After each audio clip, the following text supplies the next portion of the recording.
Fala galera aí do terceiro ano, tudo bem com vocês? Hoje nós vamos ver em filosofia aí, nós vamos falar sobre do pessimismo à transvaloração dos valores, tá? Elementos centrais do pensamento contemporâneo. Essa palavra transvaloração significa quando o ser humano ele deixa de seguir principalmente aos valores morais que a gente já conhece, aqueles valores, as regras que existem. É quando o ser humano, ele, ao invés de seguir as regras que já existem, ele vai fazer a escolha que ele quer, tá? Então a gente vai estar comentando isso, que é algo que acontece muito nos dias atuais, então vamos ficar de olho a respeito dessas ideias, tá bom? Nós vamos aí começar na página 38, então vamos lá começar? Primeiramente a gente vai estar vendo aí, o próprio livro vai citar o Arthur Schopenhauer, que é um filósofo alemão, tá, gente? Ele é conhecido muito por ser um filósofo muito pessimista diante da vida, diante, né, de como o ser humano encara o cotidiano dele, tá? Ele nasceu em 1788 e morreu em 1860. Então a gente vai ver aí um pouquinho das ideias de Arthur Schopenhauer, tá bom? Primeiramente, gente, tem algumas ideias interessantes aí. O Schopenhauer ele vai criticar as ideias de Hegel e de Kant. Lembrando que Hegel e Kant eles são grandes filósofos aí, que falam muito a respeito de como que o ser humano ele pode obter, né, uma certa experiência de vida através das coisas que acontecem na história dele. Então é interessante, por exemplo, ele faz uma crítica, o Hegel, ele comenta sobre a racionalidade na visão de Hegel. O Hegel ele fala que não existe uma finalidade lógica para a existência humana. Então ele fala que a existência humana não tem uma lógica do porquê que nós existimos. Não tem uma lógica, né, algo racional que consiga explicar isso. Isso é além da racionalidade que possa explicar a existência humana. Então a gente pode dizer aí que é como se Hegel comentasse que é algo divino mesmo para que o ser humano possa existir. Tá? Tem uma ideia de Kant aí, ó, que fala assim, ó, a experiência humana vem da essência da realidade. O Kant, ele fala muito da experiência que nós podemos ter quando a gente observa a realidade que está ao nosso redor. Então isso é muito interessante. E o Schopenhauer vai fazer uma crítica, ele vai negar essas duas ideias, tanto de Hegel quanto de Kant. Olha qual é a visão que Schopenhauer vai ter, tá? Primeira coisa, ele vai definir que tudo que acontece na vida do ser humano parte da vontade. Parte daquela vontade que o ser humano quer realizar as coisas. Primeiramente, aí, ó, a essência do homem de toda a realidade vem através da vontade. Então ele fala o seguinte, ó, tudo aquilo que o ser humano é, a essência do ser humano, define a realidade dele. Como é que vai definir a realidade dele? Através da vontade.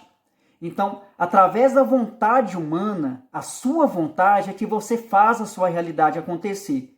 Pode ser para algo bom, pode ser para algo ruim, depende da sua vontade, tá? Vontade para ele é um impulso cego e irracional do ser humano. Na visão do Arthur Schopenhauer, a vontade é um impulso. É algo que você não consegue peneirar se está para o caminho certo ou para o caminho errado, aquele pensamento, aquela vontade que você tem. Para ele, a vontade é algo que vai te cegar, é algo que você quer realizar, você não quer nem saber se está certo ou está errado. Tá? E na visão dele, é uma visão irracional. Na página 38, vai falar mais um pouquinho sobre a vontade. Ele vai falar assim, ó, a vontade é o que move o ser humano e se manifesta no homem através dos desejos e nos seres irracionais vai aparecer através de instintos. Então aqui, ó, o próprio Schopenhauer fala que a vontade vai manifestar no ser humano através dos desejos que ele quer realizar. Pode ser desejos bons ou ruins, viu, gente?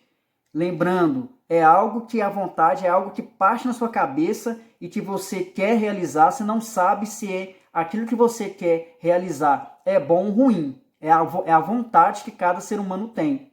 E ele fala que até os animais, né, os seres irracionais aí, tem essa condição da vontade, mas é voltado para o instinto, né? Então, o instinto animal, na opinião do Schopenhauer, já é a definição da vontade que o animal tem, tá? E aí, na página 38, o próprio Schopenhauer, ele vai definir como é que nós podemos evitar essa vontade. Olha só que interessante que ele fala. Ele fala que o ser humano, para se evitar a dor e o sofrimento vindos da vontade, deve-se seguir as 3 vias. Tem que seguir o caminho da estética, ética e ascética, segundo Schopenhauer. Então, para que o ser humano possa evitar a dor e o sofrimento através da sua vontade, ele tem que seguir esses 3 caminhos aí para evitar uma dor e sofrimento que possa surgir através da vontade, tá? Vamos conhecer cada uma delas? A primeira delas é a estética. Segundo Schopenhauer, o homem deve viver a experiência de apreciar e contemplar qualquer tipo de arte. Então, na visão do Schopenhauer, quando o ser humano ele está vivenciando a experiência de estar com uma obra de arte, ele vai estar focado, o pensamento dele vai estar focado naquela obra de arte, vai espairecer a cabeça para evitar de fazer determinada vontade, né, realizar algum desejo que possa levar ele até uma dor e um sofrimento, tá? Então a estética é um dos caminhos que o ser humano possa evitar essa dor e esse sofrimento que possa partir da vontade que o ser humano tem, tá? Nós temos a ética. A ética é o ser humano deve exercitar a sua compaixão diante do outro, vê a dor do outro e se dispõe a ajudar quem precisa. Isso faz o egoísmo deixar de existir. A ética é muito curioso. Ele fala que para o ser humano evitar a dor e o sofrimento através da vontade, ele fala que você tem que ser uma pessoa ética. Você tem que exercitar a sua compaixão. Quando você vê a dor do outro, você tem que se dispor a ajudar aquela pessoa. Então ele fala que se você pratica isso, você evita de ter dor e sofrimento através do seu desejo irracional que vem da vontade. E aí ele fala que a ascética é o desenvolvimento espiritual, tá, gente? Que ele fala que todo ser humano tem que desenvolver esse lado espiritual que é muito importante para que o ser humano possa ser uma pessoa melhor e possa também até evitar de ter uma dor e um sofrimento por conta da vontade. Ele fala que a ascética, que é muito importante a gente desenvolver espiritualmente, principalmente porque nós devemos fugir dos prazeres da carne para seguir seu lugar no campo espiritual. Então ele fala, fuja de tudo aquilo que vai te levar ao pecado. Você tem que desenvolver espiritualmente para evitar a dor e o sofrimento que possa partir de uma vontade, que possa partir de um desejo que surgiu na sua cabeça, um desejo irracional, tá? Então é muito interessante que ele fala que a gente tem que manter o lado espiritual ainda mais forte, tá? E aí nós temos aí Friedrich Nietzsche, que é outro filósofo que vai falar nesse capítulo aí, que ele é muito interessante esse lado dele, tá? Friedrich Nietzsche também aí tem uma ideia muito interessante sobre a vontade. Olha a visão de vontade para o Nietzsche. Vontade para ele não é algo que vem apenas da impulsividade ou irracionalidade. Schopenhauer fala que a vontade é algo irracional e vem do impulso do ser humano. O Nietzsche ele fala ao contrário. Ele fala que a vontade surge através do pensamento humano. Então ele fala, o ser humano ele tem a vontade dele, mas essa vontade vem do pensamento do ser humano. O ser humano tem consciência dessa vontade, sim, tá? Então, na visão do Nietzsche, o pensamento vai comandar a vontade.